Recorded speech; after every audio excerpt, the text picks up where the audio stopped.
Pro wrestling में Vince McMahon सबसे खतरनाक लोगों में से एक होने के लिए बदनाम है। मैकमैन सच में एक पहेली है और नए पुराने कई रेसलर्स ने इस बारे में बात करी है कि मैकमैन के साथ बात करना कितना डरावना हो सकता है। कई सारे रेसलर्स ने अपने हर काम के ऊपर मैकमैन की मर्जी चलने दी है, लेकिन कुछ रेसलर्स ऐसे हैं जो मैकमैन के दबाव में नहीं आए और उन्हें जो सही लगा उन्होंने उसके लिए आवाज भी उठाई। तो जुड़िए हमारे साथ, जहां हम ऐसे ही 10 WWE सुपरस्टार्स की बात करेंगे जिन्होंने विंस मैकमैन के सामने आवाज उठाई। Number 10, the shield. साल 2012 में WWE में डेब्यू करने के बाद द शील्ड का रन काफी अच्छा रहा था, लेकिन 2013 के एलिमिनेशन चैम्बर इवेंट में ये रन खत्म होने वाला था। शुरुआती प्लान्स के मुताबिक जॉन सीना, रायबैक और शेमस के खिलाफ एक 6 मैन टैग मैच में द शील्ड हारने वाली थी। उस प्लान के मुताबिक इस मैच में जॉन सीना जीतने वाले थे। डीन एम्ब्रोस, रोमन रेंस और सेथ रॉलिंस जानते थे कि ये इस मैच के लिए गलत फिनिश होगा। इस तरह के फिनिश से किसी का फायदा नहीं होने वाला था और आखिर में इससे रेसलमेनिया 29 से ठीक पहले द शील्ड का नाम खराब हो जाता। ये तो सभी को पता है कि क्रिएटिव्स के इस फैसले पर द शील्ड ने कैसे रिएक्ट किया था। ये तीनों रेसलर्स बिना डरे सीधे विंस मैकमैन के ऑफिस में गए और इस फैसले के खिलाफ खड़े हुए। द शील्ड ने अच्छे तर्क देकर समझाया कि उन्हें क्यों लगता है कि ऐसा फिनिश सही नहीं रहेगा और हैरानी की बात ये थी कि विंस मैकमैन ने सच में उनकी बात सुनी और यहाँ तक कि उस फिनिश को बदल भी दिया। द शील्ड ने वो 6 मैन टैग मैच जीत लिया और अगले कुछ महीनों तक WWE टीवी पर अपने हर मैच में उन्होंने जीत हासिल करी। Mark Henry.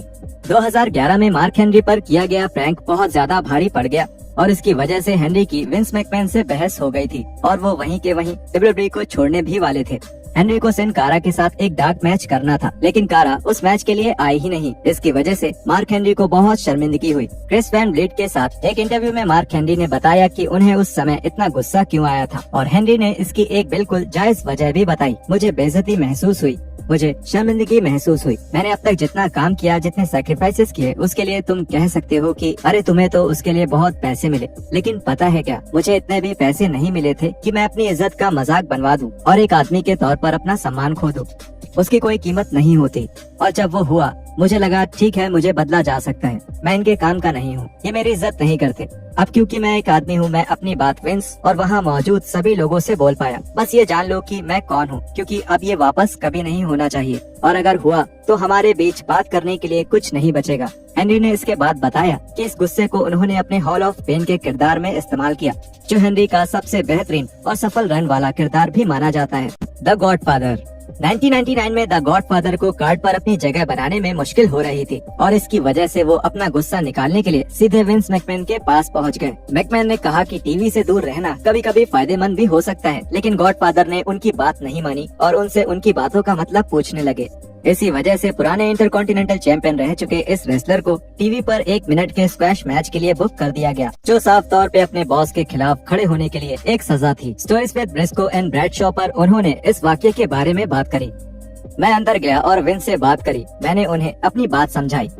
उन्होंने कहा, तुम जानते हो चार्ल्स, कभी कभी टीवी पर होने से बेहतर टीवी पर ना होना होता है। लेकिन मैंने उनकी एक नहीं सुनी, मैंने नहीं सुनी। मैं फिर भी बोलता रहा, ब्ला ब्ला ब्ला। मैं फिर कहता हूँ चार्ल्स, कभी कभी टीवी पर होने से बेहतर है टीवी पर ना होना। मैं ये नहीं सुनना चाहता था।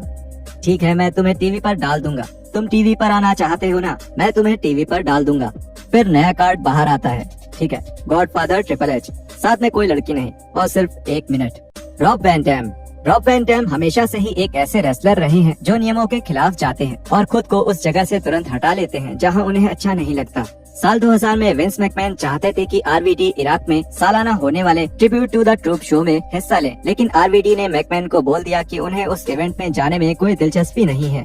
अपने पॉडकास्ट पर RVD ने अपने इस काम के बारे में ये कहा, मैं उसके बारे में बहुत सोच रहा था और दूसरे रेसलर्स मेरे पास आकर मुझसे कह रहे थे, रॉब ऐसे मना करने के लिए हम तुम्हारी इज्जत करते हैं, मुझे भी वहाँ नहीं जाना है, लेकिन मैं मना नहीं कर सकता, मैं RVD नहीं हूँ ना। मुझे हमेशा यही सुनने के लिए क्यों मिलता है? मतलब मेरे कॉन्ट्रैक्ट में ऐसा कुछ नहीं लिखा कि मेरे साथ कुछ बुरा नहीं होगा। तुम समझ रहे हो मेरा मतलब? बस मेरे कुछ उसूल हैं और मैं किसी की कठपुतली नहीं हूँ और तुम्हें पता है ये मेरे लिए और मेरे खिलाफ दोनों तरीकों से काम करता है। लेकिन यहाँ मैं कह रहा हूँ कि क्रिसमस के ब्रेक में मैं कैलिफोर्निया जाऊंगा या जहाँ भी मैं रहूंगा, बस इतनी सी बात थी। खैर वहाँ ऐसी ही बात चलती थी, जैसे क्या वो सच में तुम्हारे ना जाने की बात मानेंगे? और मुझे गुस्सा आता था, क्या मतलब है वो तुम्हारे ना ना जाने की बात मानेंगे। क्या मैं कोई कैदी हूँ? WWE के पुराने टैलेंट रिलेशंस के हेड जिम रॉस के पॉडकास्ट पर उनके मुताबिक RVD को इस ट्रिप के लिए मना करने पर बैक स्टेज बहुत सारा गुस्सा झेलना पड़ा था।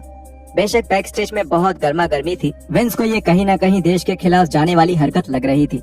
और देखो, मैंने हमेशा विंस मैकमैन की देशभक्ति की सराहना करी है और यूनाइटेड स्टेट्स को भी उनसे प्यार करना चाहिए क्योंकि वो बहुत सारा टैक्स भरते हैं और मैं जानता हूँ कि डॉक्टर मार्टिन लूथर किंग के लिए उनका प्यार कितना गहरा है।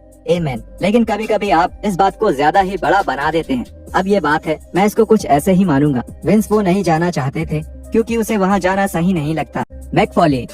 मैकफॉली और विंस मैकमैन का पर्दे के पीछे का रिश्ता हमेशा से ही मजेदार रहा है और मैकफॉली के स्मैकडाउन पर कमेंटेटर के तौर पर काम करने के दौरान एक बार फॉली मैकमैन के बुरे बर्ताव और खराब मैनेजमेंट से बहुत परेशान हो गए थे और इसकी वजह से ही वो आखिर में WWE को छोड़कर TNA में चले गए। फॉली ने जब कंपनी को अपना नोटिस दिया तब फॉली और मैकमैन के बीच बहस भी हो गई थी, जिसके बारे में फॉली ने अपने पॉडकास्ट पर बात करी है। मैंने एक ऑफिशियल नोटिस भेजा था। मैंने बिल्कुल साफ कर दिया था कि अगर ये जॉब का हिस्सा है तो मुझे उसमें कोई हिस्सा नहीं चाहिए और विंस ने कोशिश करी। यही मैं थोड़ा हिचकिचाता हूँ क्योंकि विंस, बस सोचो कोई इतने बुरे हालातों से गुजर रहा था। मैंने उन्हें उनके बर्थडे के दिन मैसेज करने की कोशिश करी लेकिन वो WWE का नंबर था और अब वो काम नहीं करता। लेकिन मैंने कहा, विंस, ये कब खत्म होगा? अगर मैंने इसके ऊपर 10 सालों तक मेहनत करी और मैं उतना अच्छा हो गया जितना हो सकता हूँ, तो क्या तुम मुझसे वैसे बर्ताव करोगे जैसे तुम जूनियर के साथ करते हो?